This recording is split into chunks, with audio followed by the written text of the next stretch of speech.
This country was taken over by a group of people with a policy coup. Wolfowitz and Cheney and Rumsfeld, and you could name a half dozen other collaborators from the Project for a New American Century. They wanted us to destabilize the Middle East, turn it upside down, make it under our control. Was there a national dialogue on this? Did senators and congressmen stand up and denounce this plan? Was there a full-fledged American debate on it? Absolutely not. And there still isn't. And that's why we're failing in Iraq. Because Iran and Syria know about the plan.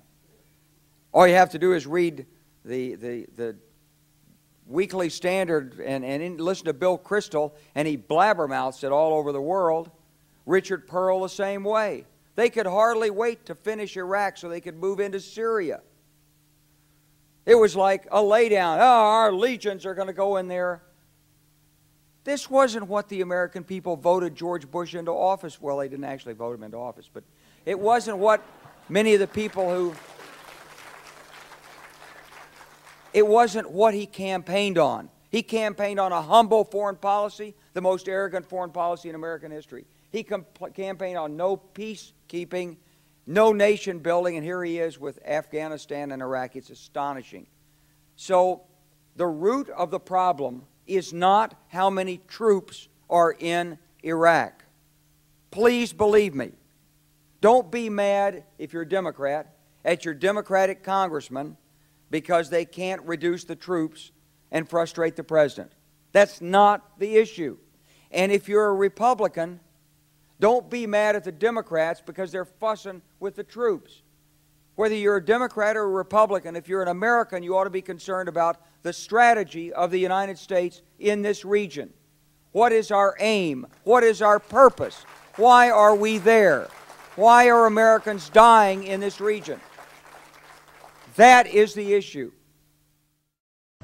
About 10 days after 9/11, I went through the Pentagon and I saw Secretary Rumsfeld and Deputy Secretary Wolfowitz. I went downstairs just to say hello to some of the people on the Joint Staff who used to work for me, and one of the generals called me and he said, "Sir, you got to come in. You got to come in and talk to me a second." I said, "Well, you're too busy." He said, "No." He says, "We've made the decision. We're going to war with Iraq." This was on or about the 20th of September. I said, "We're going to war with Iraq. Why?"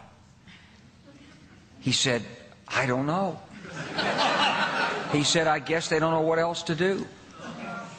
So I said, "Well, did they find some information connecting Saddam to Al-Qaeda?" He said, No. He says, "There's nothing new that way. They just made the decision to go to war with Iraq." He said, "I guess it's like we don't know what to do about terrorists, but we've got a good military and we can take down governments." And he said, "I guess if the only tool you have is a hammer, every problem has to look like a nail." So I came back to see him a few weeks later, and by that time we were bombing in Afghanistan. I said, "Are we still going to war with Iraq?" And he said, "Oh, it's worse than that." He said, he reached over on his desk, he picked up a piece of paper, and he said, I just got this down from upstairs," meaning the Secretary of Defense's office today, and he said, "This is a memo that describes how we're going to take out 7 countries in 5 years, starting with Iraq and then Syria, Lebanon, Libya, Somalia, Sudan, and finishing off Iran."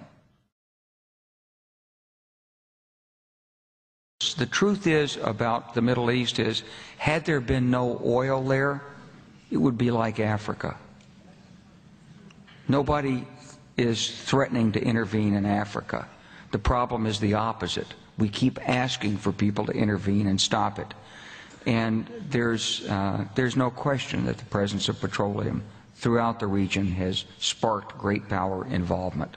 Whether that was the specific motivation for the coup or not, I can't tell you, but there's always been this attitude that somehow we could intervene and use force in the region.